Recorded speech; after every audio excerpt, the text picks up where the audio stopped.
Assalamu alaikum students. In today's lecture we are going to discuss third important poem which is Women Work.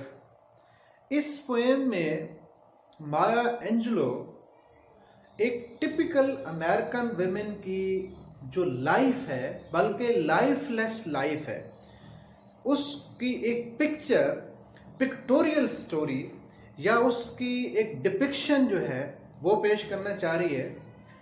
Let's see it. Remember students, हम दो चीज़ों को अपनी जितने भी lectures उनमें हम फोकस कर रहे हैं रिगार्डिंग पोइट्री. हम क्रिटिकल समरी जो है उसको अच्छी तरह कर रहे हैं, और दूसरा इंपॉर्टेंट क्वेश्चन है explain with reference to context. My dear student, 40 marks का क्वेश्चन है. 20 मार्क्स का लॉन्ग क्वेश्चन आएगा पोएम्स में से, इन्हीं इंपॉर्टेंट पोएम्स में से, और क्रिटिकल समरी में या जो मैं मेन पॉइंट डिस्कस कर रहा हूं, ये मेन पॉइंट्स उस क्वेश्चन को कवर करेंगे जहां से भी वो आए, जिस पर्सपेक्टिव से भी वो आए. और दूसरा, how to explain with reference to context. Very very tricky questions. Let's start today's poem.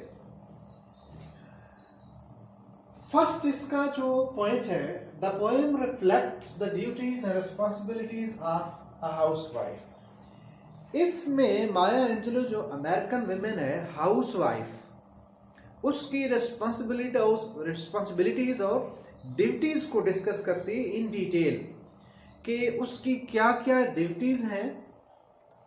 Duties to her home, duties to her husband, duty to her children and other more duties.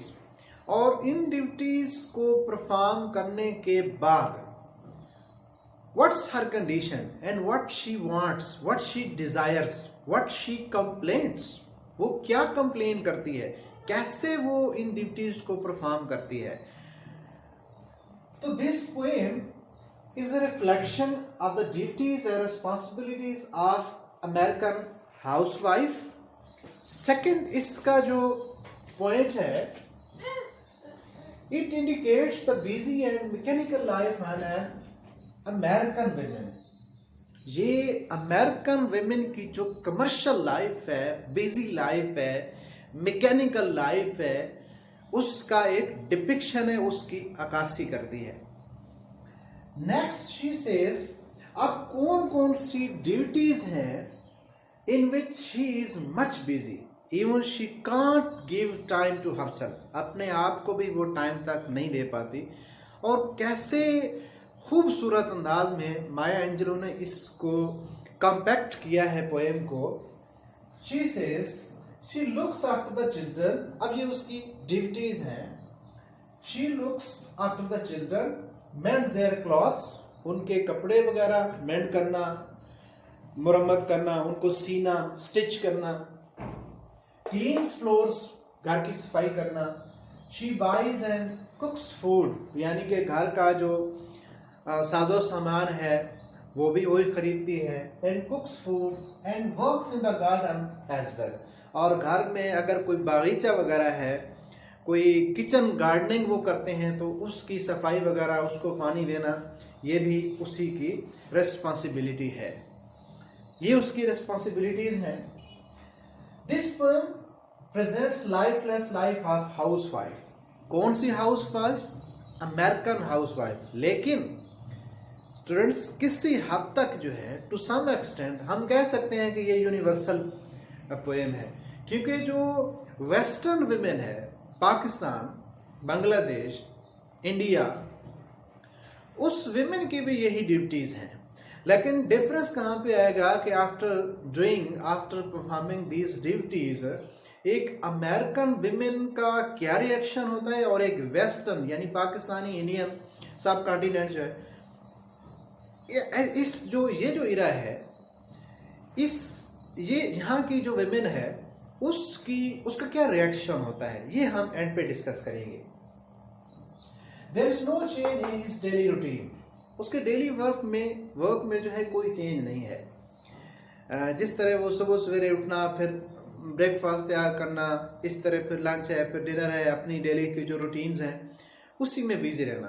तो she has become tired of such busy life, यानी सब कुछ जो है वो same जा रहा है, and she wants change, she wants change in her life, अपनी जिंदगी में जो है वो कुछ तब्दीली चाहती है। क्यों?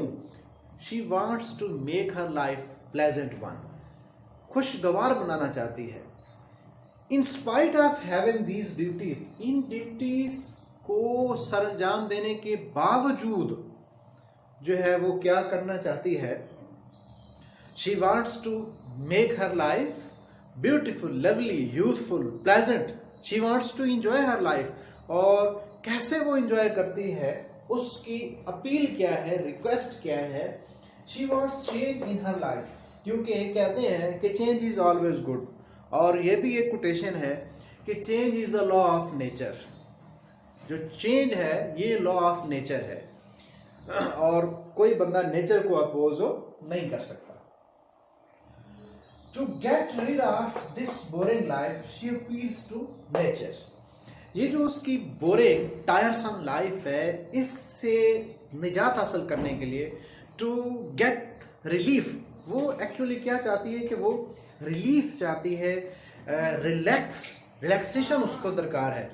तो इस रिलैक्सेशन के लिए वो क्या करती है कि she appeals to nature, nature से उसकी अपील है, रिक्वेस्ट करती है। कौन से नेचुरल ऑब्जेक्ट से वो अपील करती है? She asks the sun to shine on her, the rain to rain on her pleasantly, and the dew drops to cool her forehead. वो कहती है कि ऐ सूरज तुम मुझ पे चमक। नेचुरल ऑब्जेक्ट्स को वो अपील कर रही है कि O sun shine on me, O moon brightly glow on me, shine on me. और कहती है बारिश को कि O rain, rain on me, मुझ पे बरसो। यानी कि she wants change, she wants to make her life youthful, pleasant बनाना चाहती है। Again what she says, she wants sunshine, star shine and moon glow in place of artificial and electric life. जो artificial light, इसको आप समझ लें, देखिए आजकल की जो कमर्शियल लाइफ है, जो मैकेनिकल लाइफ है, जो सिटी लाइफ है, इंडस्ट्रियल लाइफ है, तो इसमें हर तरफ जो है वो लाइट्स ही लाइट्स हैं। तो वो कौन सी लाइट उसको चाहिए अपनी, उसको रिजुवनेट करने के लिए, अपनी जिंदगी को यूथफुल बनाने के लिए, to become happy, to lead a pleasant life, उसे क्या चाहिए? उसे ये शहरों वाली, ये इलेक्ट्रिक आर्टिफिशियल लाइट से नहीं दरकार। वो कहती है O sun, O moon shine on me, उसे कुदरती मनाजिर को, इट मीन्स के in spite of having much heavy workload, उस पर बड़ा वर्कलोड है। क्या वर्कलोड है कि उसने घर के काम भी करने होते हैं, सारी ड्यूटीज उसकी हैं, and she is faithful to her duties, she doesn't complain, वो कंप्लेन नहीं कर रही है कि मेरी ये ड्यूटीज हैं, but in spite of having all these duties she consider herself responsible. वो ये कहती है कि I am responsible for these duties, लेकिन शी अपील्स, क्या अपील करती है? टू नेचर, नेचर से वो अपील करती है कि she wants to enjoy nature. और एक और इसका पोएम है कि this poem also represent that Maya Angelou was a feminist to some extent. ये इसका इंपॉर्टेंट, जो आपके क्रिटिकल क्वेश्चन आता है 20 मार्क्स का, या इसका क्रिटिकल एनालिसिस करें तो ये क्वेश्चन उसमें जो है वो ज्यादा इंपॉर्टेंट है। इस पोएम को पढ़ने के बाद हम किसी हद तक कह सकते हैं कि ये जो पोएम है, ये फेमिनिज्म, फेमिनिस्ट क्या होता है, फेमिनिज्म किसे कहते हैं?